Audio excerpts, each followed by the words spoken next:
Welcome to English Raw. Today we are going to discuss about a chapter of class 10 literature book First Flight, that is his first flight. यानी class 10 की first flight book में एक story है, to story about flying और उसके दो part है. The first one is his first flight and the second one is black aeroplane. तो आज के इस वीडियो में हम बात करने वाले हैं फर्स्ट पार्ट के बारे में, which is his first flight and written by Liam O'Flaherty. तो राइटर का नाम भी बोर्ड के एग्जाम में आता है, इसीलिए आप उसको याद रखें. तो ये जो फर्स्ट फ्लाइट जो लायमो फ्लैहर्टी ने लिखी, ये स्टोरी है कि यंग सीगुल के बारे में, उसके इंकरेजमेंट के बारे में और कैसे उसने अपनी हिम्मत दिखाकर अपनी पहली उड़ान भरी और किस किस मुसीबतों का उसने सामना किया और फिर लास्ट में उसने he did it what he was supposed to do, जो उसे करना चाहिए था उसने किया. जो लायमो फ्लैहर्टी ने लिखा है कि यंग सीगुल के बारे में. तो लगभग यंग सीगुल एक समुद्र के किनारे एक क्लिफ है, एक छोटी है, उस पे अकेला बैठा हुआ, अकेला, शांत और तन्हा, और भूख से उसकी हालत खराब है और दूर एक बिग प्लेटू है जहां पे वो देख सकता है कि उसके छोटे भाई बहन, उसके माँ बाप वहां पे बड़े मजे से घूम रहे हैं और उसके माँ बाप उसके छोटे भाई बहनों को समुद्र के ऊपर डाइव करना सिखा रहे हैं, स्किम करना सिखा रहे हैं, तैरना सिखा रहे हैं और कुछ फिशों को वो लोग अपनी चोंच से निकाल कर पकड़ कर खा रहे हैं, उनके पंखों को वो स्क्रैप कर रहे हैं. और ये सब चीज यंग सीगुल देख रहा है, जो कि अकेले दूर खड़ा है और बहुत ज्यादा वो उतावला हो रहा है. उन चीजों को उसे करना बहुत पसंद है, मछलियों को अपने बीक से रगड़ना उसे बहुत ज्यादा पसंद है, जो कि देख रहा है कि एक दूर प्लेटू पे उसके भाई बहन कर रहे हैं. तो एक्चुअली ऐसा इसलिए हुआ क्योंकि 24 घंटे पहले, ठीक 24 घंटे पहले यंग सीगुल अपने भाई बहन और माँ बाप के साथ, और किसी वजह से उन लोगों को उस बड़े प्लेटू पे जाने की नौबत आ गई.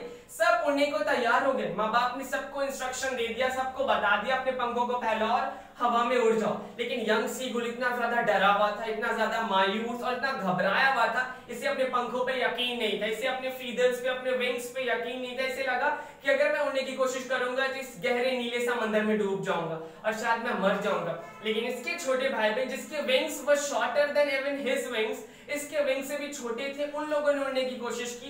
दे gathered some courage and they did it. और उन लोगों ने उड़ान भरी और वो उड़ गए और उस बिग प्लेटू पे चले गए. ये बार बार इशारे कर रहा, कोशिश कर रहा है कि वो लोग उसकी तरफ देखें और कोई रास्ता निकाले जिसकी वजह से वो उड़कर उनकी तरफ आ जाए. लेकिन ऐसा कुछ भी नहीं हुआ. लेकिन सब लोग अपनी ही दुनिया में खोए हुए थे, उसके भाई बहन, माँ बाप, सब. लेकिन उसने एक आवाज भी दिया, गा गा गा, जो कि सीगुल की आवाज है. और उस आवाज के बदले में एक और आवाज है, रिप्लाई बैक हुआ कि उन लोगों ने भी ऐसा ही साउंड निकाला, जो कि उसकी कॉवर्डाइज, उसकी कायरता को दिखाता और कह रहा था कि तुम इतने ज्यादा कायर हो, शायद इसी वजह से तुम्हें ये सजा मिल रही है. लेकिन यंग सीगुल भूख से बड़ा परेशान, शांत, मायूस बैठा हुआ, बार बार कोशिश करता कि उस चट्टान के किनारे जाता, पंखों को मोड़ता और फैलाता और फिर दौड़ कर उड़ने की कोशिश करता और सोचता कि शायद मैं उड़ जाऊंगा. लेकिन जैसे वो उस ब्रिंक, उस एज, उस किनारे पे पहुंचता, उसे डर इतना ज्यादा जकड़ लेता कि उसे लगता कि मैं जरा भी कोशिश करूंगा तो मैं गिर जाऊंगा, मैं डर जाऊंगा. और बहुत ज्यादा ही अंदर से ये डरा हुआ था.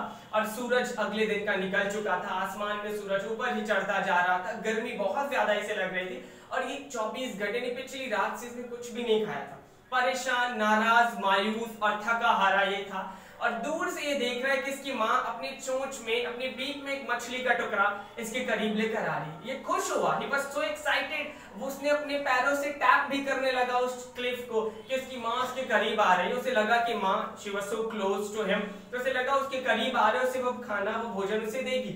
लेकिन कुछ दूर आने के बाद, थोड़ी सी दूरी बनाने के बाद इसकी जो माँ थी, यंग सीगुल की माँ, वो रुक गई. She halted herself. और थोड़ी सी ऊंचाई पे, यानी यंग सीगुल से थोड़ी सी ऊंचाई पे और थोड़ी सी दूर पे इसकी माँ रुक गई.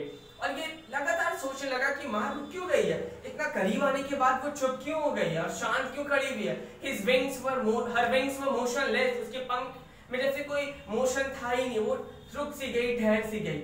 और भूख की वजह से इतना ज्यादा ये पागल हो चुका था ये यंग सीगुल, इसने एक उछाल मारी. He just dived to catch that fish, to catch that food. और जिसकी वजह से ये उछला उन खाने को पकड़ने के लिए और वापस ही नीचे गिर गया. और चूंकि ये चट्टान के किनारे खड़ा था तो ये नीचे समंदर की तरफ गिरने लगा.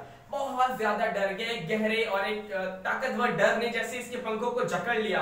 फिर ये ऊपर उड़ रहा और फिर ये नीचे. कुछ मोमेंट के लिए he was outward and downward into the space. बहुत ज्यादा डरा हुआ था और ऐसा 1 मिनट तक होता रहा. फिर इसने अपने एक स्टिंग को सिना और इसके पंख हवा में उड़ने लगे और ये पूरी तरह से हवा में यहाँ वहां घूमने लगा. And he was no longer afraid. और ये जरा भी डरा हुआ नहीं था, बड़ी आसानी से देखा कि अब ये उड़ रहा है। इसे भी यकीन नहीं हुआ कि मेरे पंख की वजह से आज मैं हवा में उड़ रहा हूँ। अपने पंखों के ऊपर इसने यकीन किया और उड़ने लगा, और अपने चेस्ट को, अपने ब्रीस्ट को वो समुद्र के पानी से भी टच करवा रहा। और जिसे समुद्र में तैरने से घबराहट होती थी, वो अब अपने पैरों को बड़े आसानी से टच करके समुद्र के पानी को दौड़ता हुआ जा रहा था। ये देखकर उसके भाई बहन भी इसके पास आ गए, वो भी इसके साथ साथ हवा में उड़ने लगे। इसके किनारे से चिल्लाकर सब एक्साइटली चिल्ला रहे थे, आवाज देते, और सब इसके माँ बाप, पेरेंट्स सब इसके आसपास घूमने लगे और वापस उस बड़े प्लेटो के पास गए। और चूंकि ये बहुत ज्यादा थक चुका था, तो they offered him scraps of dog fish, यानी एक खाना, एक डॉग फिश